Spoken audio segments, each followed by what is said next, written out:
네, 안녕하세요. 저는 하나증권에서 경제 담당하고 있는 전규현입니다.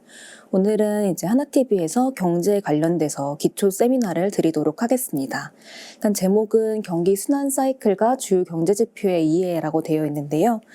일단 금융시장에 투자할 때 아무리 한 기업이 좋다라고 하더라도 사실 경기 사이클 자체가 꼬꾸라지는 국면이면은 주가지수 전체적으로 빠질 수가 있기 때문에 한 기업의 실적이 좋다고 하더라도 항상 오를 수만은 없습니다.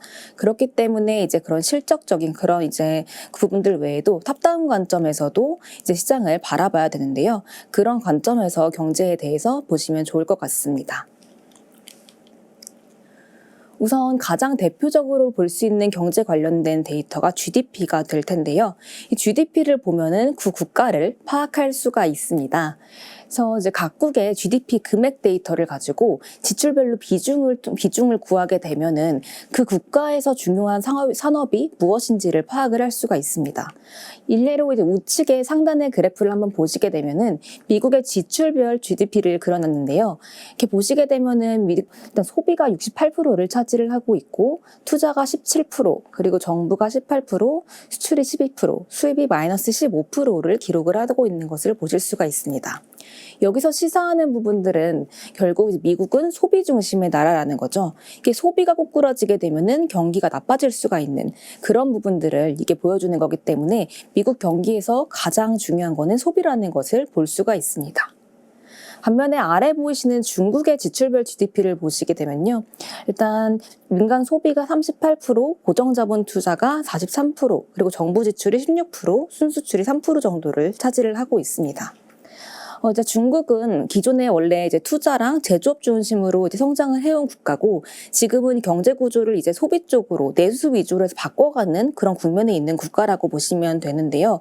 그렇기 때문에 과거 대비해서는 민간 소비가 많이 증가를 하고 있지만 그럼에도 불구하고 아직까지는 투자의 비중, 제조업 쪽의 비중이 가장 좀 높은 국가다라고 볼 수가 있기 때문에 성장률을 볼 때는 아무래도 아직까지는 그런 투자 관련된 부분들, 특히 정부들이 지출을 할 때도 결국 투자로 이어지기 때문에 이런 부분들을 볼 필요가 있다고 보실 수가 있고요. 이제 그래프는 없지만 예를 들어서 이제 고도의 복지 국가인 덴마크를 한번 생각해 보시게 되면요. 여기는 다른 국가들 대비해서 정부 지출의 비중이 28%가 될 만큼 많습니다. 그만큼 이제 각 국가별로 어디가 중요한지를 보게 되면은 성장률을 좀 예측하는데 훨씬 더 용이하다라는 부분들을 좀 고려하시면 좋을 것 같습니다. 그런데 이 GDP라는 거는 이제 국내 총 생산이죠. 그래서 한 국가에서 얼만큼 생산이 늘었는지 그 금액을 보여주는 데이터다라고 보시면 되는데요. 근데 이 명목 GDP로 증가율을 그리게 되면은 사실 이제 실제 생산 외에도 인플레이션으로 인한 GDP 증가분이 함께 그려지기 때문에 사실상 왜곡되는 현상이 발생을 합니다. 일례로 지금 아래 그래프를 한번 보시게 되면요. 미국의 GDP를 실질 GDP랑 명목 GDP로 나눠서 그려놨는데요. 그때 보시게 되면은 지금 GDP 디플레이터라고 되어 있는 게 지금 보실 수 있는 인플레이션이다라고 보시면 되는데 사실 최근에 경기는 코로나 이후에 인플레이션이 굉장히 많이 올라가고 있죠. 그렇기 때문에 지금 GDP 디플레이터가 상당히 많이 회색선이 올라간 부분들을 보실 수가 있고요. 그러면서 지금 보시게 되면은 명목 GDP 증가율이 실질 GDP 대비해서 상당히 높은 부분들을 확인하실 수가 있습니다. 이 갭만큼이 사실 머니 일루전이라고 할 수가 있습니다. 이 머니 일루전이 한국말로는 화폐 환상이라고 볼 수가 있을 것 같은데 결국 인플레이션으로 인한 GDP 증가분이 함께 반영된 거다라고 볼 수가 있고요. 그렇기 때문에 사실상 실제 생산을 볼 때는 실질 GDP, 사실 인플레이션을 감안한 GDP 금액을 기준으로 해서 증가율을 그려서 물가로 인한 그 생산 증가분이 아니라 실제 생산으로 인한 성장을 구분해서 봐야 한다. 그래서 이런 머니 일루전 관련된 부분들도 경제 지표에선 중요하게 봐야 될 부분이다라고 보시면 될 것 같습니다. 일단 경기는 어쨌든 순환을 하게 되는데요. 일단 경기가 순환을 할 때는 기본적으로 왼쪽 그래프에서 보실 수 있는 것처럼 경기는 장기적인 성장 추세를 가집니다. 근데 이 성장 추세를 가지고 해서 그 사이에서 왔다 갔다 상승과 하강을 반복하면서 변동하는 그런 모습들을 보이게 됩니다. 그래서 경기 순환이라는 거는 그 저점에서 그 다음 저점까지 혹은 정점에서 그 다음 정점까지를 경기 순환이다라고 할 수가 있고요. 그 순환 국면 안에서는 보시게 되면은 저점에서 어떤 추세선까지 회복되는 국면이 있을 거고 그 다음에 이제 추세선을 넘어서 정점까지 굉장히 경기가 호황을 보이는 그런 확장기가 있을 거고요. 그러면 정점을 지나서 점진적으로 경기가 위축되기 시작하는 후퇴기가 있고요. 그 다음에는 추세선 이하로 하락하면서 잠재 성장률 이하로 하락을 하면서 경기가 점차 수축되는 그런 수축기가 있을 것입니다. 그래서 이렇게 네 가지 순환으로 좀 나눠볼 수가 있고요. 그 경기의 움직임에 영향을 주는 요소로는 추세적인 요인이랑 순환적인 요인, 그리고 그 외에도 계절적인 요인과 불규칙 요인 같은 것들이 있다라고 보시면 될 것 같습니다. 이 경기 순환 사이클이 중요한 이유는 경기 순환에 따라서 자산별로 투자의 수익률에도 편차가 있기 때문입니다. 그래서 이제 예를 들어서 보게 되면은 경기가 회복되고 확장되는 국면에서는 성장도 좋을 수가 있고요. 원자재 같은 그런 자산군들이 좋을 수 있는 반면에 경기가 나빠질 때는 뭐 채권이나 아니면 현금을 보유하는 그런 방법도 있을 거고요. 아니면 주식 내에서는 뭐 약간 방어적인 성격을 가진 그런 주가들의 주가의 움직임이 조금 더 좋을 수 있는 부분들이 있겠죠. 그래서 결국 회복기에는 불황 당시에 금리를 낮춰놨을 거기 때문에 그 낮은 금리랑 임금 하락 때문에 기업의 실적이 개선되는 그 흐름들을 보이게 되고요. 그렇기 때문에 보통 주가가 조금 더 상승하는 그림을 보인다라고 보게 되면은 반면 불황기 때는 산업활동이 위축되고 사실 기업의 도산들도 또 증가를 하겠죠. 그리고 실업률이 상승하고 물가랑 금리가 하락하는 그런 그림들이 전개가 되기 때문에 경기 국면별로 업종별 그리고 자산군별 그런 이제 투자 시계가 바뀐다. 그래서 이런 부분들이 있기 때문에 항상 저희가 경기를 함께 보면서 투자에 대응을 해야 된다라고 생각하시면 되겠습니다. 그렇다면 경기 침체에 대해서도 생각을 해보려고 하는데요. 지금도 사실 경기 침체가 언제 오냐에 대해서 의견이 분분한데 그렇다면 경기 침체의 정의는 무엇일까요? 일단 경기 침체라는 거는 명확한 정의가 없습니다. 일반적으로 이제 경제 활동이 위축되는 국면을 뜻한다라고 보시면 되고요. 아주 단기간의 위축, 한 번 성장률이 마이너스를 보인다라고 해가지고 바로 침체로 인식하지는 않습니다. 그래서 일단 시장에서 볼 때 가장 쉽게 침체를 인식할 수 있는 가장 자주 언급되고 뭔가 이제 기준이 좀 명확한 그런 것들은 기술적 침체라고 볼 수가 있는데요.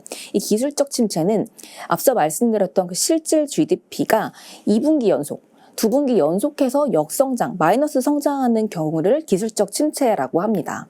이 기술적 침체 같은 경우에는 이제 그냥 성장률이 마이너스가 나오면 침체다라고 얘기를 할 수가 있는 거기 때문에 사실 국면 파악에 있어서 굉장히 용이한 그런 기준이다라고 보실 수가 있고요. 다만 이게 GDP는 분기 데이터이기 때문에 상당히 나오는 데까지 시차가 걸립니다. 예를 들어서 1월부터 3월까지의 데이터가 집계돼가지고 1분기 GDP가 나오면은 속보치가 나오는 게 한 4월 중순 정도가 돼요. 그렇기 때문에 사실 시성이 낮다라는 그런 단점이 있을 수가 있고요. 또 GDP에만 초점을 맞추게 되면은 보다 좀 더 광범위한 그런 경기 흐름을 보기가 어렵기 때문에 기술적 침체는 시장에서 약간 단순히 접근할 때 쓰이는 침체다라고 보시면 될 것 같고요. 사실상 이제 미국에서 경기 순환 주기를 이제 공식적으로 판단하는 기구는 NBER이라는 기구입니다. 그래서 NBER이라는 기구는 경기 침체를 정의할 때 경제 전반에 걸친 수개월 이상 지속되는 경제 활동의 현저한 감소라고 정의를 하고 있고요. 이런 정의와 그런 세부 데이터들에 따라서 50년 이후의 경기 순환 주기를 아래 표와 같이 정리를 하고 있습니다. 가장 최근에 있었던 경기 침체는 사실 코로나19 당시가 될 거고요. 그때는 사실 굉장히 단기적으로 경기 침체가 온 이후에 바로 다시 확장의 국면에 접어들었다라고 판단을 하고 있습니다.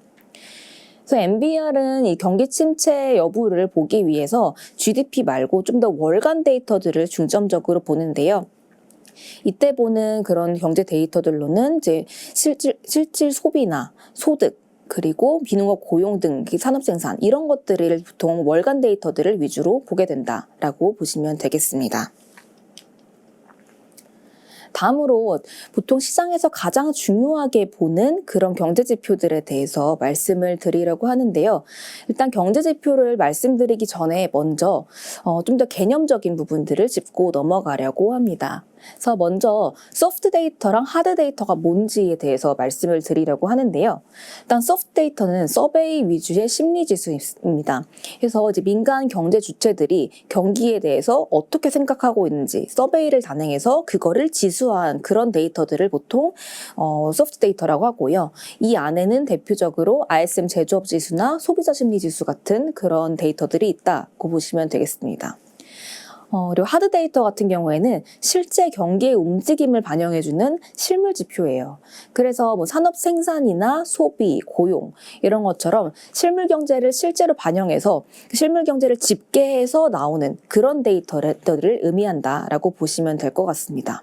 근데 이렇게 말로만 들었을 때는 사실 소프트 데이터보다 하드 데이터가 더 중요해 보이죠. 사실 GDP를 집계할 때는 하드 데이터가 훨씬 중요할 텐데, 근데 금융시장에 투자하는 입장에서는 이 하드 데이터보다 소프트 데이터가 좀 더 유의성을 가질 때가 더 많습니다. 그렇기 때문에 저희가 투자를 할 때는 이 소프트 데이터에도 같이 주목할 필요가 있는데, 그 이유는 소프트 데이터는 심리 지표이기 때문에 경제 주체들의 실제 활동으로 이어질 수 있다는 그런 기대감을 반영한 겁니다. 기대감이 조금 더 빨리 반영된다라는 점에서 결국 주가랑 좀 같이 가거나 이런 시장과 동반되는 움직임들을 보여줄 수 있는 것들이 있기 때문에 소프트 데이터에 대해서 시장이 조금 더 주목을 하고 있다고 보시면 될 것 같고요. 다만 소프트 데이터 같은 경우에는 심리 지표이기 때문에 어느 정도 약간 낙관적인 성향이 조금 더 비이성적인 과열로 이어질 수가 있어서 좀 과도할 수가 있습니다. 결국 이 펀더멘털을 벗어난 수준까지 올라갈 수 있다는 부분들은 좀 유의해야 되기 때문에 이런 부분들을 좀 정리해서 볼 필요도 있다라고 보실 수가 있겠습니다. 그럼 앞서 말씀드렸던 소프트 데이터의 가장 대표적인 지수를 말씀을 먼저 드리려고 하는데요. 미국의 ISM 제조업 지수입니다. 이 미국의 ISM 제조업 지수는 미국 제조업 경기를 가장 먼저 접할 수 있는 지표고요. 매월 첫 영업일에 발표가 되기 때문에 가장 좀 중요하게 시장에서 좀 눈여겨보는 지표다라고 보시면 될 것 같은데요. 이게 민간 부분에 의해 발표되는 경제 통계 자료 중에서는 시장에 가장 큰 영향력을 행사하는 지표 중에 하나다라고 볼 수가 있습니다. 이제 이 ISM 제조업 지수는 이제 기업들에게 전월보다 경기가 얼마나 좋아진 것 같은지, 제조업 본인들의 업황이 얼마나 좋아졌는지를 서베이를 통해서 이제 대답을 해요. 그래서 더 좋아졌다, 그저 그렇다, 아니면은 더 안 좋아졌다, 이 세 가지 분류로 대답을 하게 되고요. 이런 것들을 통합해가지고 이제 지표를 만들게 되는데, 그 지표를 만들 때 전반적으로 생산은 좋아졌는지, 신규 주문이 좋아졌는지, 재고는 나아졌는지, 고용, 공급자 배달 이 5가지 항목들에 대해서 산술 평균을 적용해서 종합지수를 내게 됩니다. 이렇게 종합지수를 낸 게 지금 왼쪽 그래프에서 보실 수 있는 초록색 선의 ISM 제조업 지수다라고 보실 수가 있을 것 같고요. 이 미국의 ISM 제조업 지수는 더 중요한 이유가 미국의 경제 성장률과 굉장히 같이 가는 흐름을 보여주게 됩니다. 보통 선행하는 경우들이 많기 때문에 성장률을 가늠하기에 굉장히 좋은 심리 지표다라고 보실 수가 있고요. 특히 우측 그래프를 보시게 되면은 ISM 제조업 지수만 나오는 게 아니라 세부 지표들인 뭐 신규 주문, 재고 같은 것들이 같이 나오기 때문에 이것들을 통해서 추가적으로 가늠할 수 있는 것들도 있습니다. 예를 들어서 지금 신규 수주가 더 높아지고 재고가 낮아진다면 앞으로 생산이 늘어날 수 있는 그런 계기가 되겠죠. 반면에 신규 수주는 이제 줄어드는데 재고가 늘어난다. 그러면은 결국 재고가 쌓이는 그런 국면이기 때문에 사실상 생산이 계속 제한될 수밖에 없습니다. 그런 시그널들을 보여주는 그런 거기 때문에 신규 수주와 재고 간의 갭을 통해서 미래 생산을 예측할 수 있는 부분들도 있다고 보시면 될 것 같습니다. 다음은 미국의 소비자 물가 지수입니다. 이 CPI라고 부르죠. 이 미국의 소비자 물가 지수는 도시 소비자들의 지출을 토대로 이제 재화랑 서비스에 대해서 어떤 고정된 바스켓을 둡니다. 그래서 이 바스켓 안에 있는 가격 변화를 측정하는 물가 지표다라고 보시면 될 것 같고요. 이 기존에는 원래 2년에 한 번씩 가중치를 변경을 해왔었는데 이번부터는 올해부터 이제 1년에 한 번씩 비중을 업데이트 한다고 보시면 될 것 같습니다. 아무래도 미국은 상대적으로 서비스 소비가 많기 때문에 전체 바스켓을 보시게 되면은 상품이 차지하고 있는 비중이 한 38% 정도가 되고요. 서비스는 62% 정도로 구성이 되어 있습니다. 그리고 세부 비중을 좀 더 자세히 보게 되면은 그 중에서 주거비가 한 34% 정도를 차지를 하고 있고요. 에너지랑 식품이 21%, 의료비가 7% 정도를 차지를 하고 있습니다.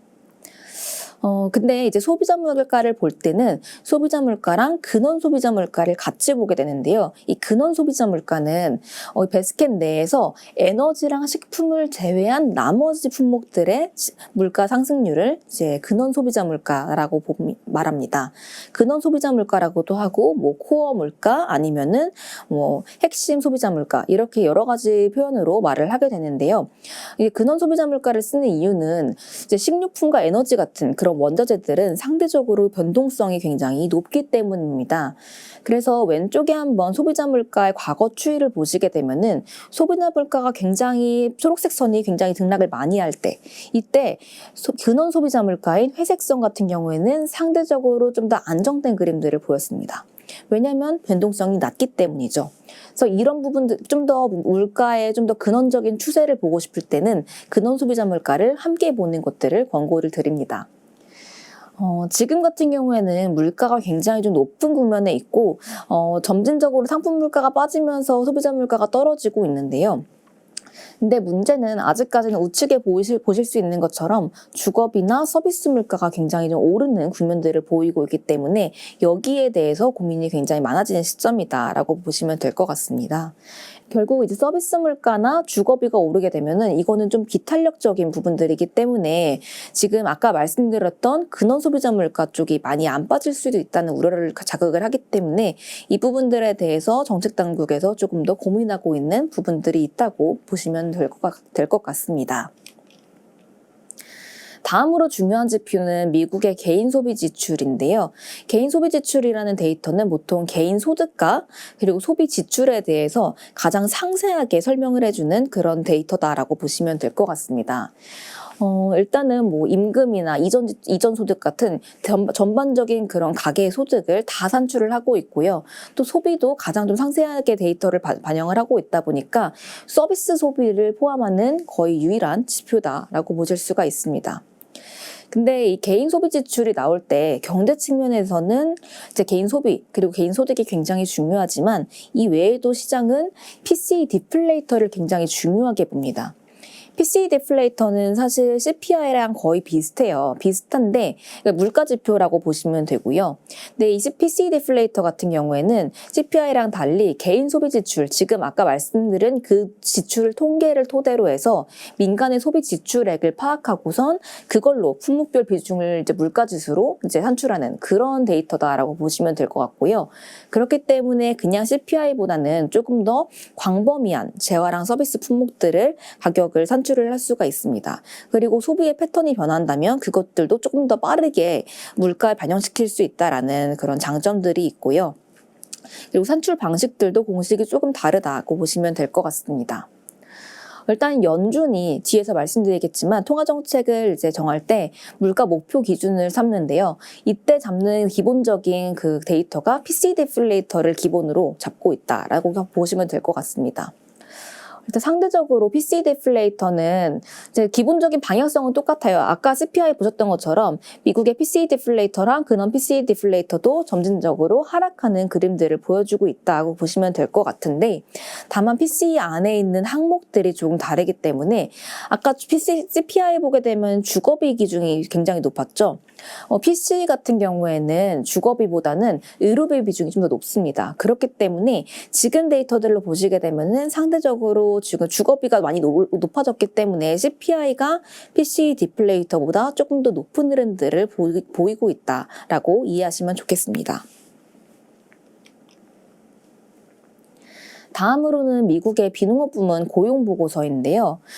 이제 아까 물가랑 이어서 연준이 가장 중요하게 보는 지표들 중에 하나이기 때문에 이 비농업 부문 고용도 시장에 굉장히 큰 영향을 주게 됩니다. 그래서 고용 보고서가 나오는 금요일이면 항상 시장이 이 고용을 주목하고 있다고 보시면 될 것 같은데, 일단 고용 시장은 가계 소득의 어느 정도 근간이 되겠죠. 대부분이 임금으로 살게 되기 때문에 소득의 근간이 된다고 보시면 되는데, 일단 이 비농업 부문 고용 보고서는 미국의 고용 시장 전반에 대한 정보를 좀 제공을 해주고 시장에 미치는 영향이 매우 크다라고 보시면 될 것 같습니다.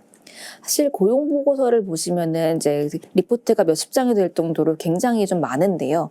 그 광범위한 데이터들 중에서 가장 우리가 주의 깊게 봐야 될 지표 3가지만 꼽아서 말씀을 드리게 되면, 비농업 부문 신규 고용이랑 실업률, 그리고 시간당 평균 임금이라는 그 3가지 지표를 보시면 좋을 것 같습니다. 일단 1번 그 비농업 부문 이제 신규 고용을 보여주는 게 왼쪽의 그래프다라고 보시면 되는데요. 전월보다 신규 고용이 얼마나 증가했는지를 보여주는 그래프입니다. 지금 보시면 3월까지도 지금 신규 고용이 전월보다 지금 20만 명 이상 올라가고 있기 때문에 어느 정도 좀 견조한 고용 시장이 이어지고 있다라고 볼 수 있는 데이터다라고 보시면 될 것 같고요. 이 고용이 컨센서스 대비해서 상회했는지 여부에 따라서 시장이 그 연준의 긴축 정도를 이제 가늠을 하기 때문에 이 부분들이 굉장히 중요하다고 볼 수가 있고요. 그 다음으로 중요한 게 실업률인데, 지금 회색 우측 그래프에 회색선으로 되어 있는 게 미국의 실업률이다라고 보실 수가 있습니다. 근데 미국의 실업률을 보시더라도 지금 그래프가 한 3.4% 정도의 실업률이 위치하고 있기 때문에 상당히 좀 견조한 국면이다라고 볼 수가 있고요.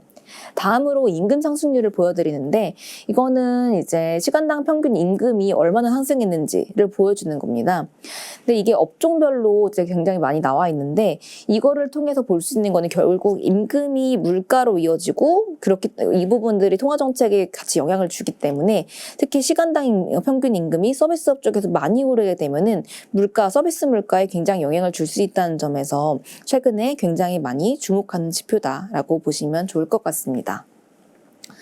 그래서 이제 고용도 이제 업종별로, 아니면 나이대별로, 아니면 인종별로 굉장히 다양하게 확인을 할 수가 있는데, 가장 중요하게 보는 것들은 업종별로 신규 고용이 얼마나 증가했는지, 제조업은 어떻고, 정부는 어떻고, 서비스업 고용은 얼마나 증가했는지, 이거를 보통 본다고 보시면 될 것 같고요. 다만 이 고용 지표 같은 경우에 단점은 계절 조정 요인이 조금 크다는 부분입니다. 계절 조정에 따라서 통계적으로 변동시키는 폭이 크기 때문에 사실상 속보치가 나온 다음에 잠정치가 나오면서 변동이 많이 되는 경우들도 많이 있기 때문에 좀 더 상향 조정되거나 하향 조정되는 폭이 커질 수 있다. 확정치가 나오는 데까지 조금 더 이제 신뢰도가 떨어질 수 있는 부분들이 있기 때문에 이 계절 조정 관련된 부분들은 감안할 필요가 있어 보입니다. 다음은 이제 한국 수출인데요. 이제 한국에서 가장 중요한 지표를 꼽자라고 하면 수출이죠. 왜냐하면은 한국은 수출 의존도가 굉장히 높기 때문입니다.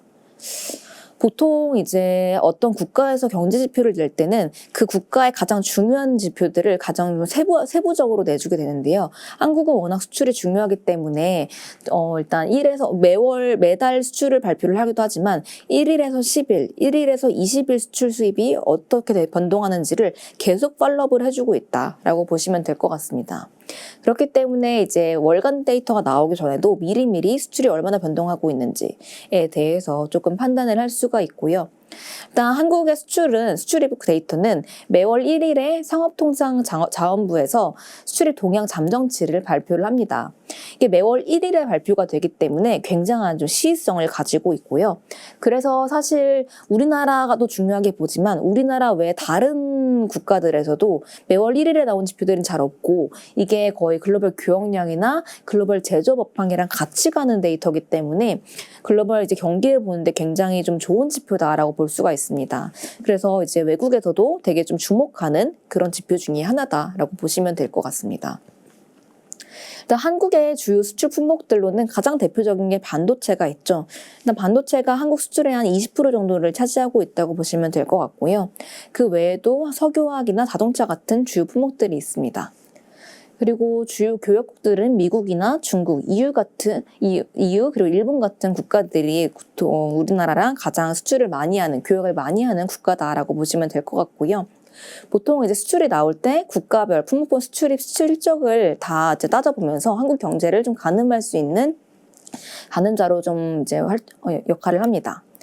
지금 최근의 데이터를 보시게 되면은 한국 수출이 최근에 계속 좀 안 좋은 흐름들을 보이고 있어요. 마이너스 2자리까지 좀 하락하고 있는 모습을 보여주고 있는데, 지금 수입 대비해서 수출의 감소폭이 훨씬 더 크기 때문에 지금 우측의 그래프 보시게 되면은 수출과 수입 금액의 차이를 보여주는 한국 무역 수지는 지금 13개월 연속해서는 마이너스를 보여주고 있다라는 부분들도 주목해서 보시면 좋을 것 같습니다. 사실 무역 수지가 적자를 보이게 된다면은 한국의 경상 수지가 같이 적자를 보일 가능성이 높아지고요. 그러면 GDP에서 대부분이 기여도가 마이너스를 기록할 가능성이 높아진다라는 부분들이 한 가지 시사점이 될 거고, 또 환율적인 영향으로도 달러가 유출되는 거기 때문에 원화의 약세의 흐름으로 이어질 수 있는 그런 요인이다라고 보시면 좋을 것 같습니다. 다음으로는 미 연준과 FOMC에 대해서 말씀을 드리려고 합니다. 미국 연방준비제도는 미국의 중앙은행이라고 보시면 될 것 같고요. 이 중앙은행이 연에 8번 정기회의를 해가지고 통화정책회의를 하게 되는데, 이 정기통화정책회의를 FOMC라고 합니다. 일단 연준은 3가지의 통화정책 수단을 가지고선 정책을 조정을 하게 되는데요. 이 3가지는 공개시장 조작, 그리고 기준금리, 그리고 지급준비금이라는 이 3가지 수단을 가지고 있다고 보시면 될 것 같고요. 보통 시장에서는 다른 것들보다는 기준금리, 그 금리 정책에 대해서 가장 좀 더 주시를 하고 있다고 보시면 되는데, 일단 연준이 어떤 회의를 해가지고 금리를 올리고 내릴 때는 목표가 있겠죠. 이제 연준의 듀얼 맨데이트라고 해서 이중 목표가 있는데요. 이 두 가지 통화정책 목표는 완전 고용과 물가 안정입니다. 완전 고용이라는 거는 아까 보셨던 비농업 고용 같은 그런 고용들이 기본적으로 계속 이제 타이트한 완전한 수준까지 고용이 되고 있는지 그 부분들을 이제 보여주는 거고요. 물가 안정이라는 거는 PCE 디플레이터, 아까 말씀드렸던 물가 지표죠. 이 PCE 디플레이터가 2%인 경우를 중장기적으로 2%에 머무는 경우를 물가가 안정적이다라고 보기 때문에 이 2가지 목표를 지키기 위해서 금리를 조정한다라고 보시면 될 것 같고요. 지금 같은 경우에는 고용은 굉장히 좀 타이트하지만 물가가 굉장히 높기 때문에 여태까지 계속해서 금리를 5%까지 올려왔다고 보시면 좋을 것 같습니다. 일단 FOMC를 할 때는 연준 위원들이 투표를 해가지고 금리를 올릴지 말지 아니면 내릴지 말지 결정을 하게 되는데요. 이 투표권은 모두가 가지고 있지는 않습니다. 이제 투표권을 가지는 위원들은 상임직인 연준 이사들 7명, 이 이사들에는 파월 연준 의장과 그리고 부의장들이 포함되어 있고요. 이들을 포함해가지고 이사 7명과 뉴욕 연준 총재는 항상 투표권을 갖게 된다라고 보시면 될 것 같고, 그 외에 지역위원은 있습니다. 미국에는 이제 워낙 좀 땅덩어리가 크다 보니까 지역위원회이 12개가 있는데, 이 12개의 지역위원회 총재들이 돌아가면서 투표권을 가지게 됩니다. 그래서 이 12지역위원회 중에서 4명씩 이제 투표권을 가지게 돼서요. 총 이제 12명이 이제 투표권을 갖게 된다라고 보시면 되는데, 해서 결국 지역은행 총재들은 투표권은 계속 매년 바뀌기 때문에 통화정책 스탠스도 조금씩은 바뀔 수 있는 부분들을 감안을 해야 됩니다. 이게 지금 그림을 한번 보시게 되면은 지금 스케일을 비둘기파부터 중립, 매파까지 그려놨는데요. 비둘기파라는 거는 상대적으로 통화정책을 완화적으로 하는 것을 이제 선호하는 연준위원들을 말하고요. 매파라는 거는 상대적으로 금리를 많이 올리고 좀 더 긴축적인 통화정책을 하는 것들을 선호하는 그런 위원들을 말합니다. 그래서 위원들마다 기본적으로 가지고 있는 통화정책에 대한 입장들이 존재를 하는데, 이것들이 항상 좀 다르기 때문에 이번 지역연준 총재가 누구로 이제 투표권이 누구한테 있는지에 따라도 매년 이제 성향들이 조금씩은 변할 수 있는 부분들이 있기 때문에 이런 부분들도 볼 필요가 있고요. 일단 지금 중립이나 이런 쪽에 있는 연준위원들도 경기가 좋아지고 나빠지고에 따라서 스탠스가 조금씩 움직일 수가 있기 때문에 연준위원들의 발언에 따라서 시장이 출렁이는 그림들을 보여주게 된다라고 이해하시면 좋을 것 같습니다.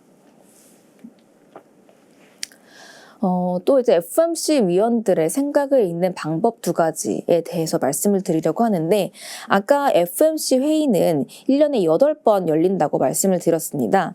근데 이 8번 중에 3, 6, 9, 12월 이 4번의 회의에는 SEP 자료라는 것을 내게 돼요.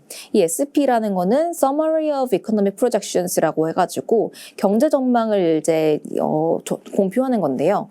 이게 우측에 이런 테이블을 한번 보시면 좋을 것 같습니다. 이렇게 한번 보시게 되면은 이건 최근 2023년 3월에 발표된 연준 위원들의 경제 전망인데요.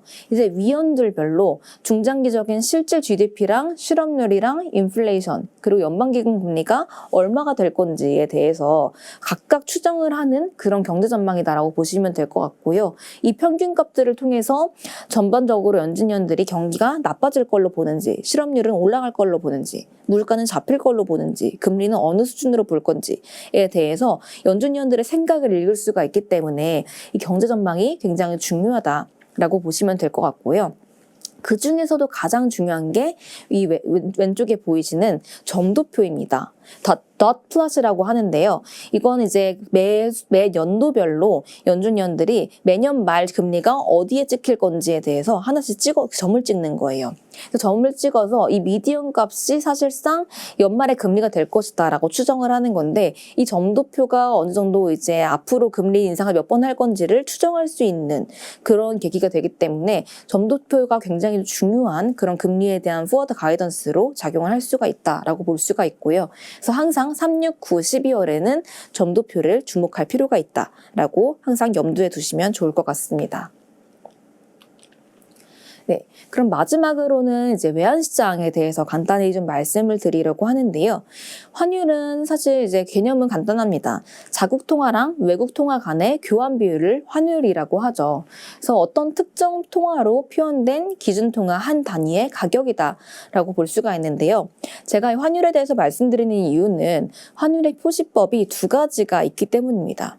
그래서 항상 환율이 올라간다고 해서 똑같이 해석을 하면 안 된다라는 부분들에 대해서 말씀을 드리려는 건데, 일단 표시법은 두 가지가 있습니다. 보실 수 있다시피 자국통화 표시법, 직접 표시법이라고도 하고요. 이 부분은 이제 외국 통화 한 단위당 자국 통화의 단위수로 표시하는 그런 표시법이다라고 보시면 될 것 같고요.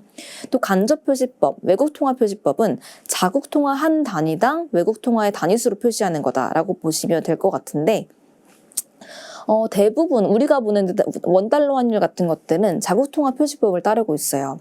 그래서 예를 들어서 달러 환율이 1,000원에서 1,000원이다라고 하게 되면은 1달러가 1,000원이라는 거니까 결국은 이제 외국 통화 1달러를 한국 통화 1,000원의 단위수로 표시한 거다라고 보시면 될 것 같고요.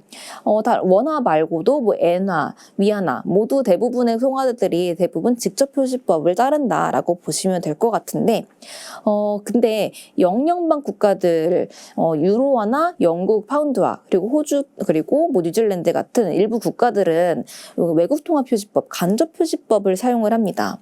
그래서 사실 유로달러 환율 같은 경우는 똑같이 올랐다고 하더라도 이제 예를 들어서 1.02에서 1.15가 됐어요. 그랬을 때는 이제 1유로가 1.02달러에서 1.15달러가 된 거기 때문에 사실상 유로화가 강세를 보인 거다라고 볼 수가 있습니다. 그렇기 때문에 똑같이 환율이 상승했다라고 하더라도 이 부분에 대해서 이제 다르게 해석할 수 있는 부분들이 필요하기 때문에 이 부분들도 염두에 두고 환율 시장을 보시면 좋을 것 같습니다. 마지막으로 환율의 변동 요인에 대해서 좀 말씀을 드리려고 하는데요. 환율 변동은 이제 뭐 여러 가지 요인들에 의해서 변동을 하게 되겠죠. 일단 단기적인 요인들, 일단 지금 최근에 등락을 만들고 있는 것들은 기본적으로 이제 왼쪽에 보실 수 있는 것처럼 뭐 뉴스나 기대 심리 같은 게 작용할 때, 예를 들어서 중국 경기가 리오프닝 해가지고 경기가 반등할 걸로 예상이 될 때, 그런 위안화가 강세를 보이면서 원화가 같이 강세를 보일 수 있는 그런 부분들이 있을 수가 있을 거고요. 또 뭐 뉴스에서 어떤 환율 시장이 연관이 될 수 있는 긍정적인 정책들이 나왔다. 이럴 때도 기대 심리들이 반영할 수가 있고요. 그런 우리가 볼 수 있는 것들 외에도 이제 딜링룸에서 은행의 그런 외환 표지선이 변동될 때도 기본적으로 수급에 의해서 변동하는 부분들이 있을 거고요. 또 위험 선호나 회피 심리나 그리고 주요 주식국들의 환율 변동에 따라 같이 움직이는 부분들도 있기 때문에 이런 단기적인 요인들이 작용을 할 수가 있고요. 좀 더 중장기적인 요인들을 보게 되면은 이제 경상수지나 물가 수준 변동, 그리고 또 생산성 같은 펀더멘털이 계속 안 좋아진다라고 하게 되면은 약세를 보일 수 있는 것처럼 이런 조금 더 중장기 요인들이 있고요. 또 마지막으로 거시경제 정책에 의해서 변동하는 부분들이 있습니다. 이 부분은 대체로 이제 금리 정책이나 재정 정책, 그래서 주요국들의 통화랑 재정 정책이 어떻게 변화하는지에 따라서 금리 차 요인이 외국인들의 그런 투자 유인으로 작용할 수가 있기 때문에 이런 부분들 중요하게 볼 수가 있고요. 마찬가지로 주요 통화 정책처럼 국내 통화 정책과 재정 정책에 따라서도 이제 국내 펀더멘털이 변화하기 때문에 이런 부분들에 의해서 이제 어느 통화 가치가 더 높고 낮은지가 결정이 되고요. 이에 따라서 환율이 변동할 수가 있기 때문에 이런 부분들을 감안하면 좋을 것 같습니다. 예를 들어서 지금 같은 경우에는 우리나라와 이제 미국과의 금리 차가 상당히 많이 벌어지는 국면들이 있기 때문에 이런 부분들이 일단 원화의 약세를 유도하는 부분들도 있을 거고요. 그 외에도 지금 아까 말씀드렸다시피 수출이 굉장히 부진하고 무역 수지가 13개월 연속해서 마이너스를 보이고 있기 때문에 이런 부분들도 사실상 이제 달러의 유출로 이어지고 있어서 달러원 환율의 상승을 유도하고 있는 부분들이 있습니다.